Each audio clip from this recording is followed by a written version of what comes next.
దయచేసి ఈ వీడియో అందరూ చూడండన్న.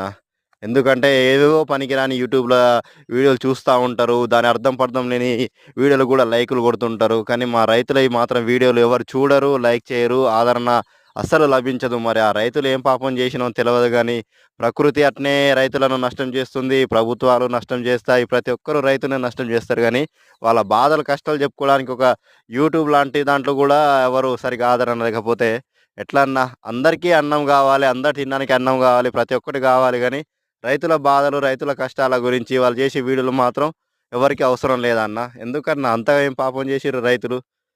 మనకు ఫాస్ట్ ఫుడ్ సెంటర్‌లున్నాయి గదా! బేకరీలున్నాయి. ప్రతి ఒక్కటి అనుకుంటారుగా అన్న. ప్రతి ఒక్క ముడి పదార్థం అన్నీ మన రైతులు పండించిన పంట ద్వారానేగా అన్న వచ్చేటియి. అక్కడ ఏమన్నా మిషన్‌లో, కంప్యూటర్‌లో డౌన్‌లోడ్ చేసేది కాదు గదా! దయచేసి రైతులకు గూడా, రైతుల వీడియోలకు గూడా రైతులను గూడా కొంచెం ఆదరించండన్న. ఈ వీడియో అందరికి షేర్ చేసి కొంచెం మా బాధలు గూడా చూపెట్టండన్న. ఇవన్న రైతన్నలకు